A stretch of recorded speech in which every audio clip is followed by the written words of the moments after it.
Eu cumprimento a todos com a paz do Senhor Jesus e dizer para os amados irmãos que é motivo de bastante alegria, por mais esta oportunidade que o Senhor nos concede. Graças a Deus que nos dá vitória por nosso Senhor Salvador Jesus Cristo. Vamos estar estudando a lição bíblica da Escola Dominical, que tem por título A Igreja de Cristo e o Império do Mal. Como viver neste mundo dominado pelo espírito da Babilônia. Prezados irmãos em Cristo, nesta tarde nós vamos estar estudando a lição de número 4.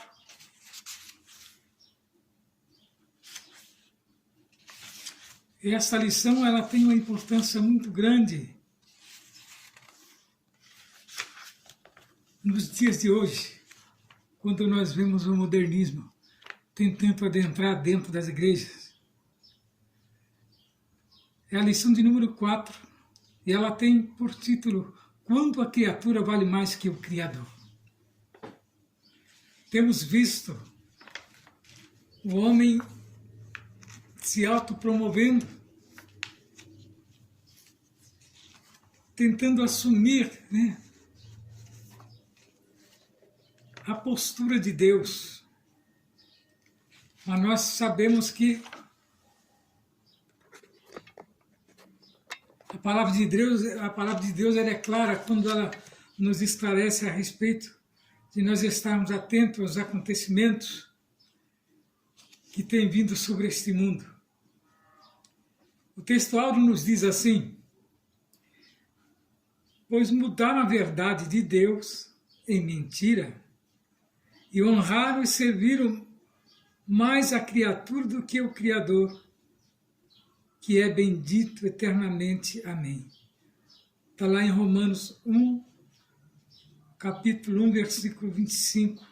E a verdade prática nos diz assim: a exaltação da criatura acima do Criador é a usurpação da glória divina pela mentira e vaidade humana. Nós sabemos que o homem, quando ele não tem os princípios de Deus em sua vida, ele tem determinados pensamentos. E muitas das vezes ele se julga acima do bem e do mal, achando que ele pode desta maneira ser Deus ou um semideus. Enfim, ele quer ser reconhecido como algo muito importante. Mas a Bíblia, que é o nosso lema de vida, que é a nossa bússola, ela nos ensina que há somente um Deus. E ele não está na terra, ele está nos céus. E a terra é o escabelo dos seus pés. Traduzindo, a terra é o estrado dos pés de Deus. Então observa que para o homem chegar na estatura de Deus, nunca lhe chegará, porque ele não tem essa capacidade por si só. O homem um dia terá o corpo glorioso, mas para isso ele terá que vencer todos os obstáculos. Essa carne nossa não tem resistência para nada, principalmente para as coisas de Deus. Então a verdade prática nos traz uma verdade muito importante, que ela diz aqui a respeito da exaltação da criatura acima do Criador, é a usurpação da glória divina pela mentira e vaidade humana. O homem pensa que ele agindo assim, ele alcançará a estrutura para ser igual a Deus. Temos visto muitos tentando descaracterizar a Bíblia para tirar o poderio de Deus. Mas nós temos visto que a existência do homem é aquilo que a Bíblia fala. 70 anos ele vive muito bem. Acima disso começa a vir fado e cansaço. Os homens modernos acham que eles vão atingir, agindo assim, posições ou imortalidade, Sim, a criatura foi feita para ser imortal, mas o próprio pecado ali no jardim do Éden tirou, né, esse poderio que Deus tinha dado ao homem. O pecado tirou dele essa imortalidade, agora ele terá que conquistar novamente, né, através da sua dedicação. Mas Deus, quando o homem estava perdido, Deus fez uma promessa ali no jardim do Éden, que da semente da mulher nasceria um que pisaria a cabeça da serpente, e se cumpriu. Jesus Cristo, Filho de Deus, aquele que deu a sua vida na cruz do Calvário, para que o homem novamente se restabelecesse, né, crendo na sua morte vicária na cruz, crendo que ele deu a sua vida para que o homem alcançasse de volta aquilo que havia perdido ali no jardim do Éden. E a igreja do Senhor Jesus, ela foi formada para que o homem, através da igreja, alcance, né, novamente e conheça de volta o caminho que levará à salvação e à vida eterna. Em 1 Timóteo 4:2 nos diz assim: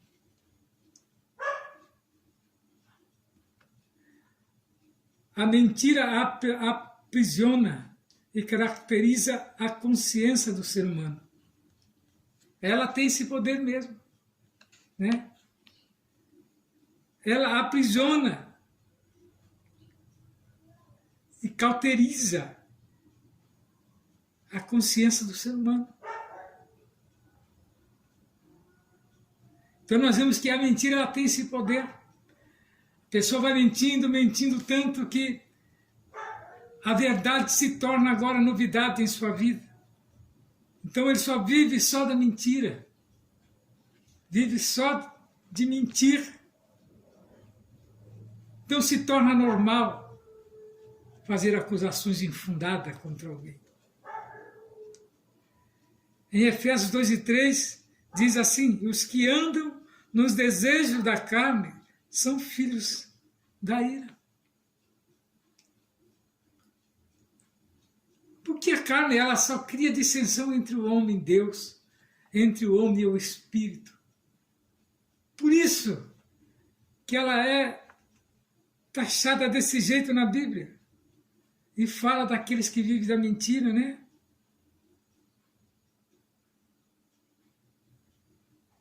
Eles são taxados como filhos da ira. João 20, do 25 ao 29, nos diz assim que o falso cristianismo cede espaço para o racionalismo e o ceticismo. Para a dúvida, para a mentira, a verdade simplesmente se torna como se fosse uma coisa banal. E para o homem sério, não. O homem sério, a mentira, ela é a destruição, né, da honradez.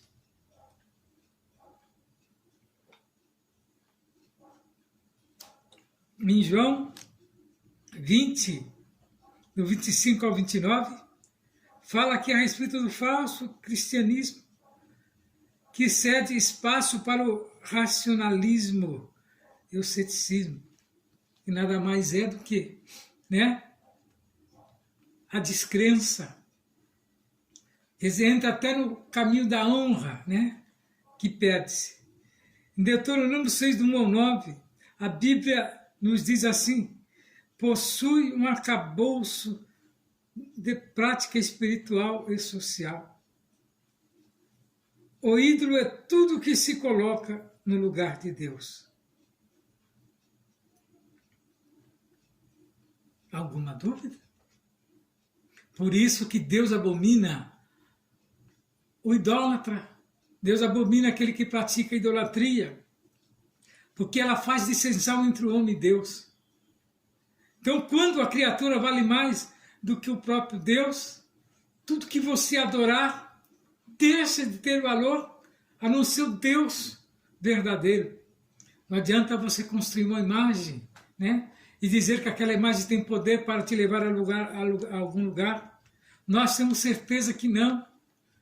Ela levará sim você para um lugar onde que não terá volta, né? Só será sofrimento. Então quer dizer que o ídolo é tudo que se coloca no lugar de Deus, né? A concupiscência da carne caracteriza quem é dominado pelo pecado sexual. Tudo isso, né? Os homens põem acima de Deus quando eles estão entregues a estes princípios. Nós vamos estar louvando a Deus com os louvores da harpa. Eu peço a você, meu prezado amigo, se tem uma harpa, louve a Deus conosco. Estarei buscando a harpa.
Graças a Deus.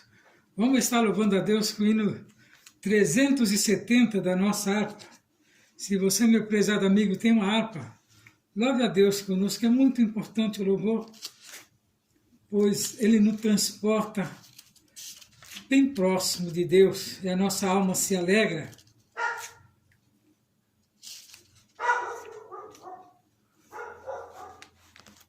Ó meu Senhor, dá-me mais gratidão por tudo que tu fizeste por mim, por tua graça no meu coração, que me encheu de ventura sem fim. Mais grato a ti, mais grato a ti, mais consagrado, ó faz-me, Senhor, mais humilhado e cheio de amor, faz-me mais grato a ti, mais grato a ti. De graça desce ao meu coração a santidade, a paz e a fé, gozo celeste e consolação, e liberdade de estar aos teus pés. Mais grato a ti, mais grato a ti, mais consagrado, ó faz-me, Senhor, mais humilhado e cheio de amor, faz-me mais grato a ti, mais grato a ti. Ó meu Senhor, tu fizeste por mim o que ninguém poderia fazer. Na cruz pregado verteste assim, sangue do qual sempre posso vencer. Mais grato a ti, mais grato a ti, mais consagrado, ó faz-me, Senhor, mais humilhado e cheio de amor, faz-me mais grato a ti, mais grato a ti. Graças a Deus que nos dá vitória por nosso Senhor e Salvador Jesus Cristo.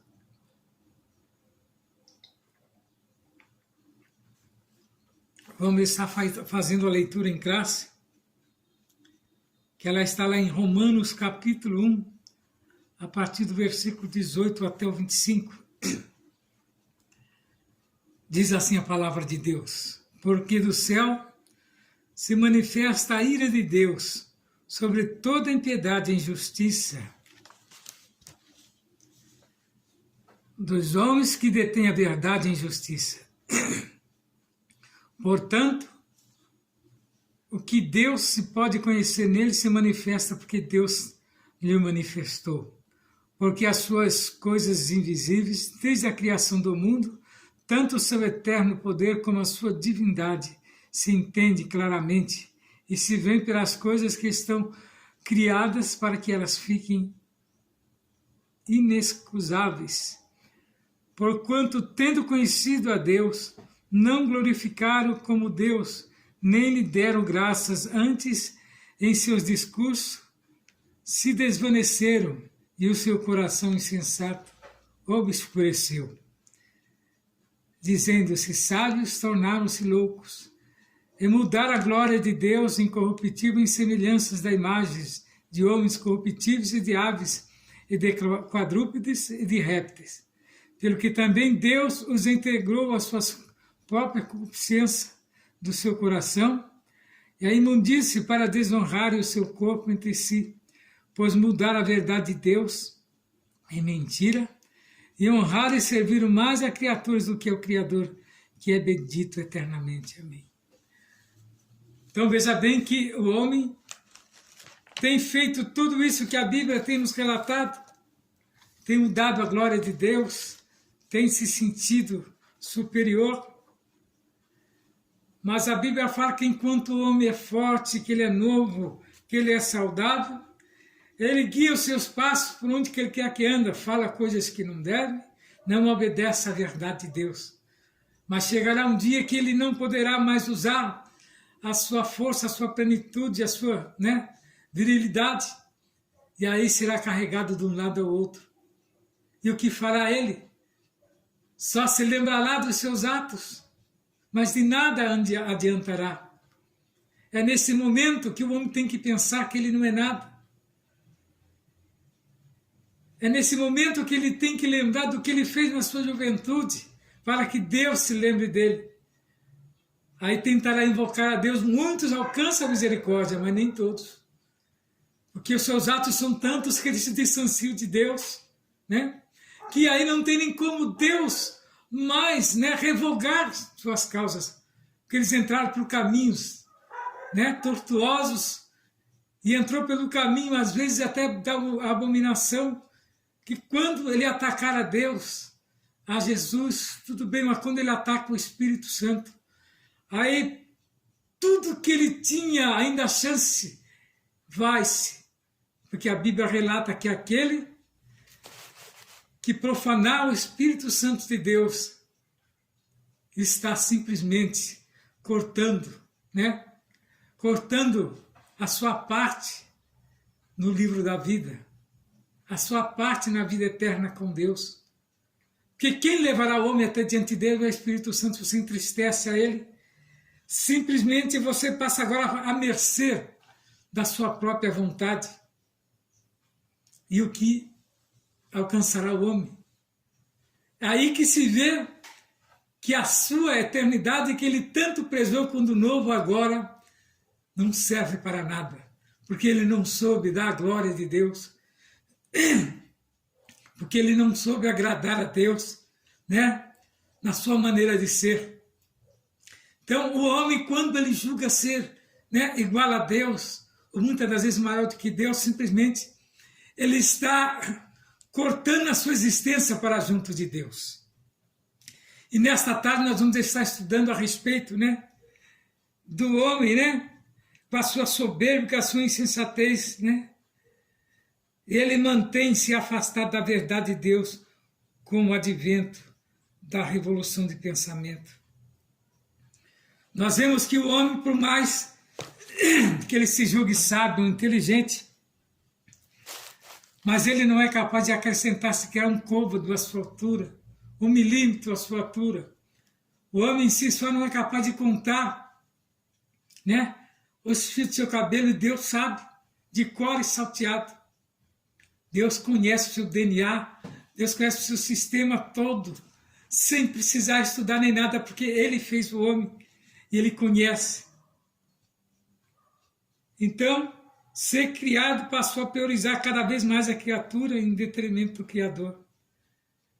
A autoidolatria, o coração perverso, a escolha pelos prazeres da carne, colocaram a raça humana em inimizade contra Deus. Timóteo nos escreve, 2 Timóteo 3 e 4.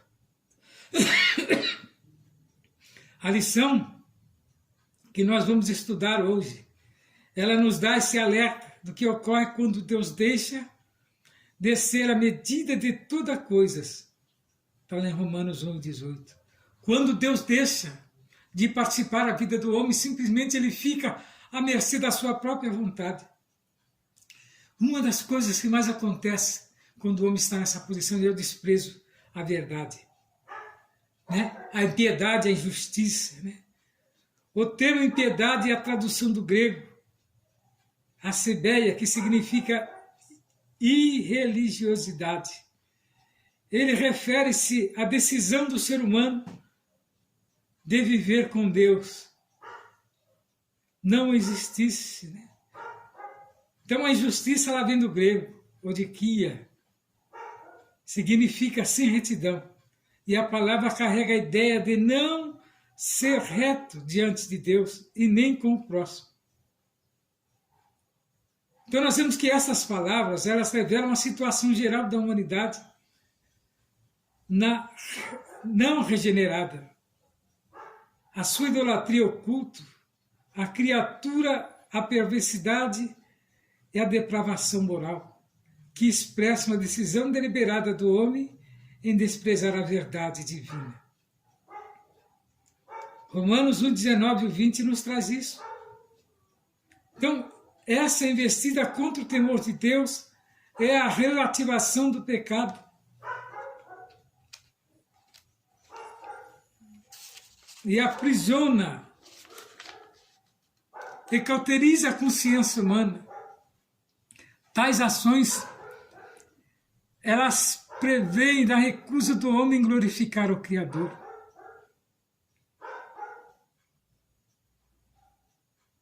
O que será que o homem acha que ele tem para não glorificar a Deus, não dar a glória de Deus?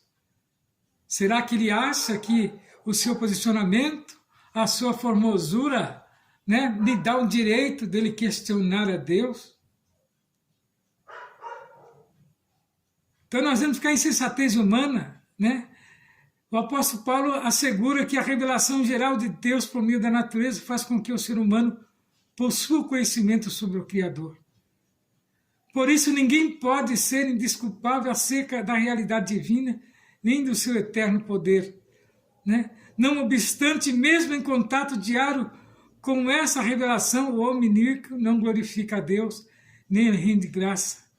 Em lugar de reconhecer o Criador e ser criado, age como se não fosse criatura e se comporta como se fosse divino. Muitos estão desta maneira. Simplesmente julga segundo a sua vontade, não é segundo a justiça. É insensato em dar o veredito, muitas das vezes, né, livrando o condenado e condenando o inocente. Isso é a inversão dos valores. E Jesus falou a respeito dessas coisas que sucederiam nos últimos dias e nos últimos tempos. E muito tem se deixado levar por isso. A Bíblia relata de um certo rei que, após um discurso, alguém na plateia disse que ele tinha falado igual a Deus. E ele assumiu aquela postura e falou: eu sou um Deus, né, no seu pensamento. Disse que ele não saiu dali pelos seus pés. Imediatamente ele tombou e os vermes do seu próprio corpo devorou. O que é isso? Mostrando que ele não era nada para se julgar como um Deus. E hoje nós vemos muitos tentando, simplesmente porque tem um certo domínio da linguagem, tem um certo domínio da retórica, tem um certo domínio, né, da palavra e acha que isso dá a ele poder de subjugar os outros. Não, isso não dá direito a ninguém. E querer usurparem do lugar de Deus e se sentir Deus, porque por isso que tem muitos que estão sumindo cedo. Nós vemos ele fazer um discurso, daqui uma semana ficamos sabendo que fulano está internado, foi acometido de uma tal doença que ele mesmo nem sabia que tinha. Mas ele não se julgava a Deus? Se julgava, mas não era Deus. E Deus não dá a glória dele a outrem. Se você não se humilhar diante das potentes mãos de Deus, você não chegará nunca a algum lugar algum. Que tudo que nós temos, tudo que nós fazemos é permissão de Deus. Ele está no controle, o mais mínimo ato que você toma, Deus está no controle da sua vida. Você só levanta se Ele quiser. O seu fôlego de vida só é dado se Ele quiser. Se Ele fechar a torneirinha do seu ar, simplesmente você vai embora. Com todos, né, aparatos que temos a medicina, com todo adiantamento da medicina, com todos os aparelhos, quando Deus quer, nada funciona. Então o homem é dependente de Deus. Então Deus nem lhe rende graça, né? Em lugar de reconhecer o Criador, o ser criado age como se não fosse criatura e se comporta como se fosse divino. Por causa das especulações pretensiosas de seu coração e da sua auto-idolatria, tanto o seu raciocínio quanto o seu intelecto em relação à verdade torna-se inútil. Suas ideologias rejeitam, pervertem e substituem a verdade de Deus pela mentira do homem. Dessa insensatez resulta a idolatria e a perversão moral. Então veja bem que o homem tem que entender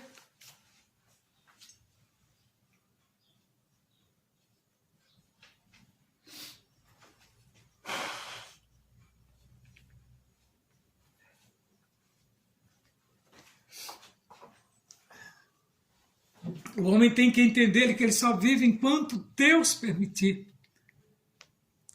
É Deus quem dá o fôlego de vida ao homem. Então, quando a gente vê alguém prestando um culto à criatura, pode esperar que não vai muito longe. Porque ao rejeitar a Deus e as suas leis, os filhos da ira são deixados à mercê dos seus próprios desejos, é o que eu sempre falo. Deus se retira do homem. E agora o homem fica, né, à sua própria mercê. O homem fica agora à sua própria vontade e os seus desejos. E agora nós vemos que os seus pecados e os seus desejos pecaminosos, dentre eles a impureza sexual, a degradação do próprio corpo. Aqui o texto bíblico testifica e anuncia a ira de Deus sobre a impiedade e a injustiça do homem. A corrupção moral desse ser humano deriva da sua rebelião contra Deus. Sua natureza caída troca a verdade pelo engano e prefere honrar e servir a criatura em lugar do seu Criador. Assim, na religião, os seres criados passam a ser cultuados. Na ciência, a matéria é colocada acima de Deus. Na sociedade, o artista, o atleta, o político ou o líder religioso se torna uma referência de idolatria, né, em afronta ao Criador, que é bendito eternamente. Mas é assim mesmo. Muitos atingem, né, determinada proporção, né, de ovação, né, de glorificação humana, e chega uma hora que o homem acha que ele é aquilo mesmo. Por isso que muitos vão sem deixar nada. Por isso que muitos vão e nada deixam. E dizem ainda, era tão novo, mas o coração já carregava muita perversidade. Então, nesta tarde, queridos irmãos, amigos, alunos, professores de escola dominical, saiba que a perversão moral do homem em desprezar a verdade divina o deixa à mercê dos seus próprios desejos. Por isso que a nossa briga, né, da nossa carne contra o nosso espírito, é por isso, porque a nossa carne anseia as coisas carnais deste mundo.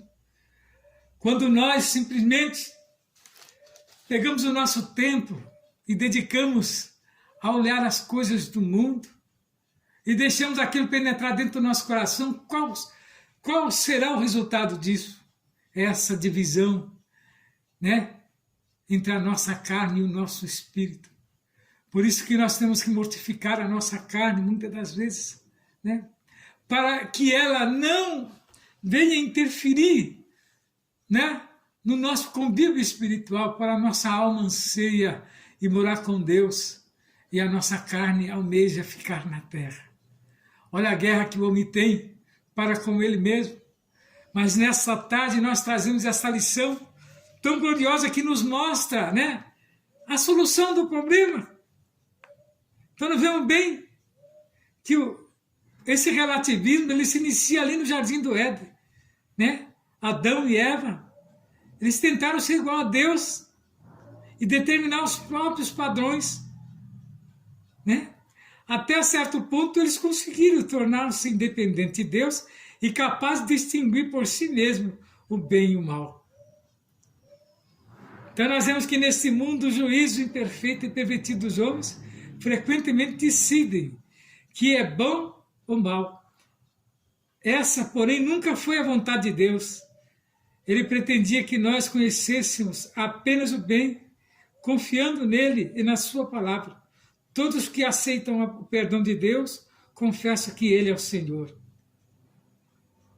o líder amoroso das suas vidas, e retornam ao propósito original estabelecido por Deus para eles, e eles confiam na palavra de Deus para determinar o que é bom, certo e verdadeiro.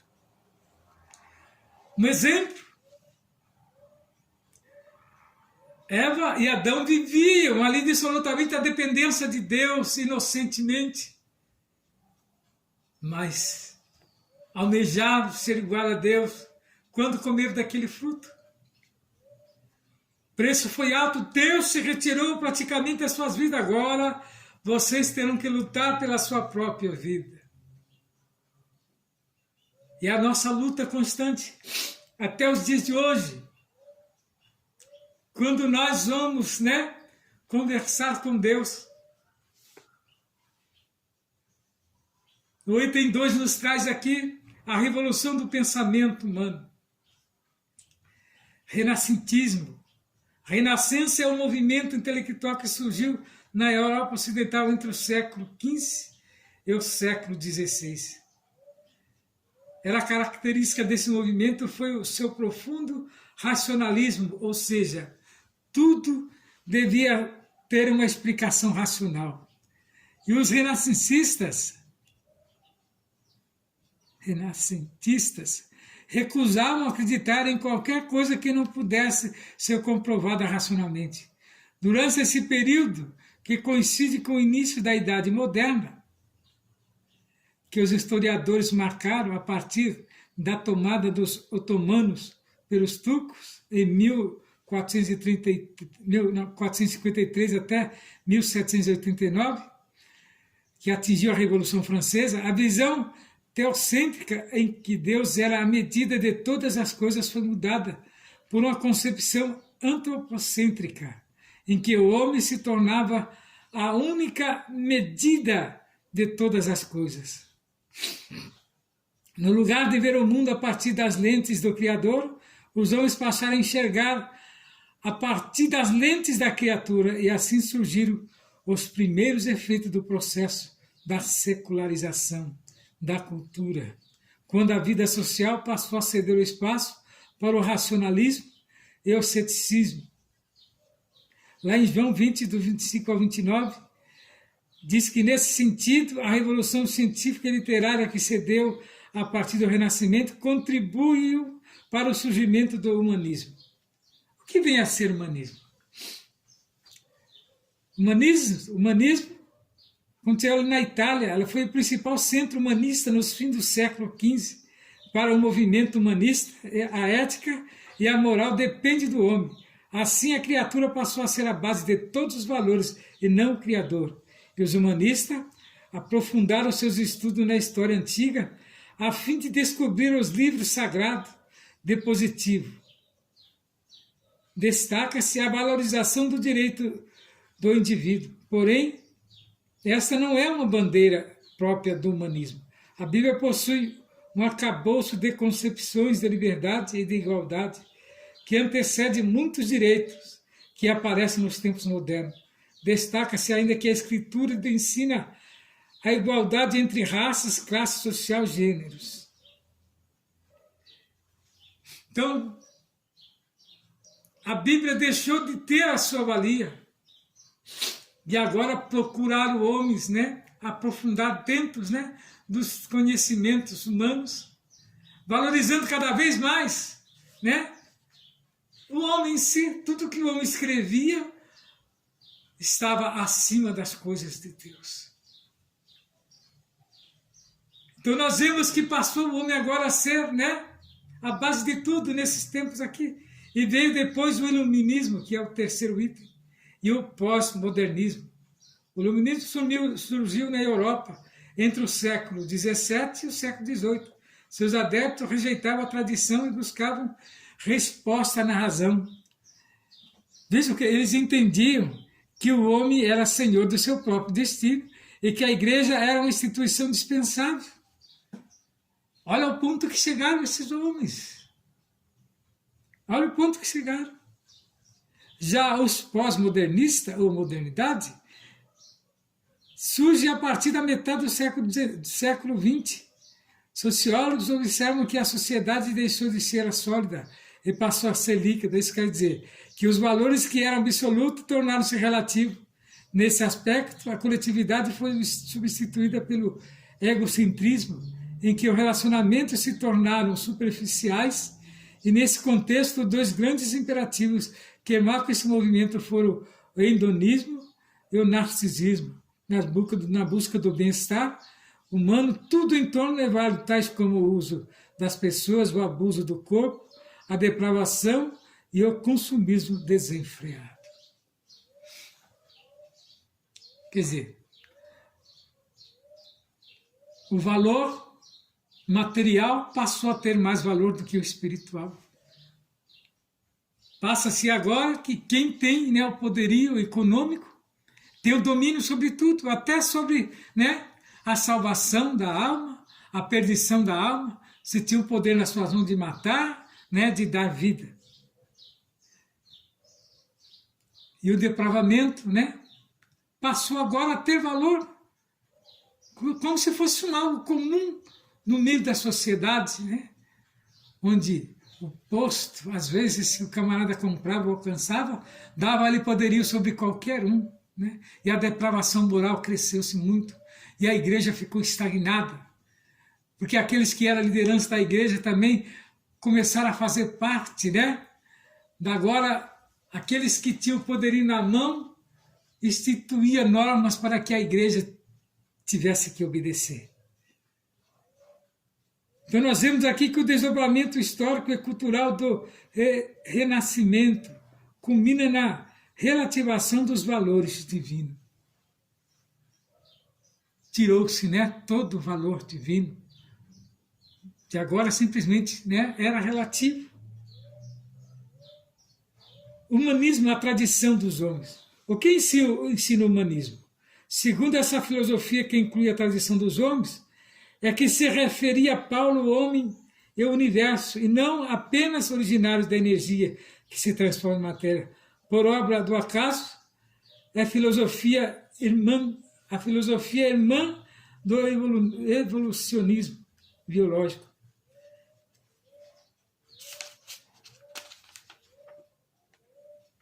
Nega a existência de um Deus pessoal, infinito, e nega ser a Bíblia revelação inspirada por Deus. Então, a raça humana, para o humanismo, o homem é o seu próprio Deus. O homem pode melhorar, evoluir, segundo tais preceitos, por meio da educação, redistribuição econômica, psicologia, né, moderna ou sabedoria humana. O humanismo é relativista, pois crê que padrões morais não são absolutos, e sim relativos, e determinado por aquilo que faz as pessoas sentirem-se felizes. Ensina que o homem não deve ficar preso à ideia de Deus. Então quer dizer que a religiosidade perdeu o seu valor. A crendice em Cristo não tem valor algum. O homem tem o poder dele próprio, reger a sua vida e ser feliz. É por isso que a liberação das drogas, eles têm tentado de todas as maneiras liberar as drogas. Porque muitos se dizem felizes quando está drogado. Item 3, tipos de auto-idolatria que existe. A idolatria da autoimagem. E o que vem a ser essa idolatria? É tudo aquilo que se coloca no lugar da adoração a Deus. Nesse caso, podemos dizer que o culto à autoimagem é uma forma de idolatria. Enquanto Cristo reflete a imagem de Deus, o narcisismo humano reflete a natureza do pecado.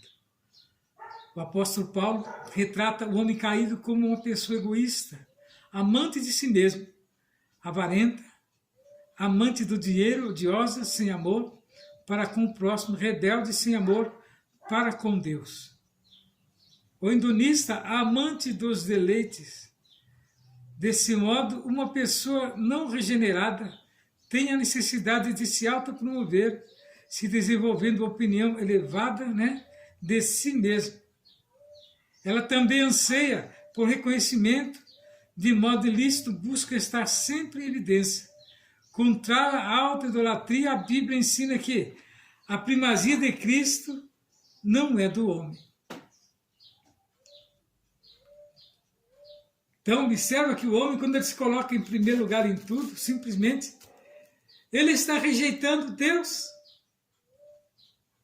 Quando diz que Deus abate o soberbo, é por isso. Já o humilde, não, ele não abate o humilde, mas o humilde ele dá graça e ele vence. Veja se alguém quer ser humilde como Cristo, quando quer, é uma humildade falsificada, é uma humildade, com o intuito de ver, aquela humildade divulgada, e aquele que se diz humilde ser destacado. A idolatria do coração. O coração se refere à emoção, à vontade, ao centro de toda a personalidade. Ele também é descrito como enganoso e perverso, pois do seu interior saem maus pensamentos, a imoralidade, a avareza, a soberba, a insensatez. Em vista disso, Deus condena a adoração ao ídolo no coração. Infelizmente, algumas pessoas chegaram a aparentar que adoram a Deus, mas na verdade se servem a ídolos em seu coração. Assim, quem não teme a Deus traz idolatria do seu íntimo, quando prioriza a reputação pessoal, busca o prazer como bem maior, nutre tendências supersticiosas e possui excessivo apego a bens materiais. Ao contrário dessa postura, a fim de não pecar, somos advertidos a guardar a palavra de Deus no coração. A idolatria sexual, a falha no controle dos impulsos sexuais, está associada à sensualidade, à imoralidade, à libertinagem. A concupiscência da carne caracteriza que é dominada pelo pecado sexual. E não se trata apenas da prática e do ato imoral, mas da busca intencional e compulsiva pelo prazer sexual. É o altar da idolatria sexual edificada no coração. Então, a adoração a Deus é trocada pelo culto ao corpo, a fim de satisfazer o ídolo da perversão, a fim de satisfazer o ídolo da lascívia por meio do pecado. A orientação bíblica para escapar desse mal é a seguinte: vivam no Espírito e vocês jamais satisfarão o desejo da carne. Às vezes, por falta de orientação, muitos não sabem que essa atitude desenfreada, cria uma dissensão entre Deus e o adversário entra por esse caminho e às vezes leva o homem, a distanciar de Deus e ver esse ato como se fosse mais importante na sua vida. E não é desta maneira. Deus tem que ser, na nossa vida em todos os momentos. Mesmo nesse momento, né, nós temos que crer que Deus está contemplando o nosso ato. A autoidolatria pode ser manifestada de muitas formas, inclusive transvestida de religiosidade. Observa, né? O bom samaritano, aquela parábola nos mostra ali a soberba daqueles que se diziam religiosos, do levita, do sacerdote, e a atitude daquele homem que não tinha nada a ver, daquele samaritano que era rejeitado pelos judeus. A sua atitude demonstra aonde que está a humildade e aonde que Deus trabalha. Então a corrupção da raça humana é o desfecho da sua rebelião, na conclusão. A verdade divina, a impiedade, a ausência de retidão resultaram em teorias de autossuficiência, em que a criatura se ergue acima de seu Criador ao se colocar como medida. Que coisa perigosa que nós corremos, né? Querer ser maior do Criador, do que o Criador. Mas nesta tarde, meu prezado irmão, raciocine e vê que Deus está acima de tudo. Esse som da sua voz que sai da sua boca, é Deus que lhe dá. Se ele simplesmente fechar a torneirinha, você não fala nada. Você não fala nada. Então a desobediência a Deus leva o homem a essas atitudes, né? Ao se colocar como medida única das coisas, o homem leva seu interesse acima da vontade divina e as consequências são a autoidolatria, a depravação moral, a decadência social e espiritual. Não obstante, a Escritura alerta que a ira divina permanece sobre os que são desobedientes à verdade divina. Todo aquele que é desobediente à verdade divina, né, está, né, para ser castigado por Deus. E que nesta tarde nós possamos estar firmados, neste momento desta aula, possamos estar firmados dentro do propósito de Deus. Guardar, né, esses ensinamentos desta tarde. E não deixar que esta idolatria, né, venha nos perseguir, porque às vezes nós nem estamos percebendo e estamos na contramão de Deus.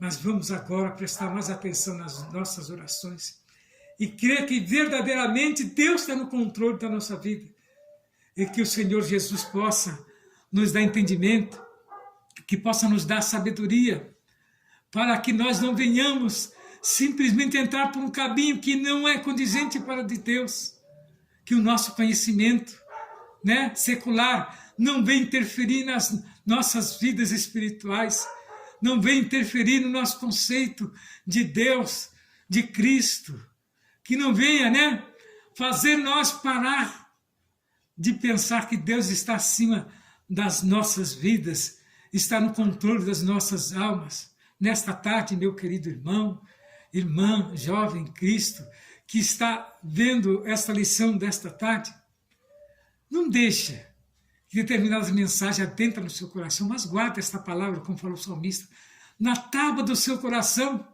para você não pecar contra Deus, para você não querer ser igual a Ele, mas ser simplesmente dependente dEle.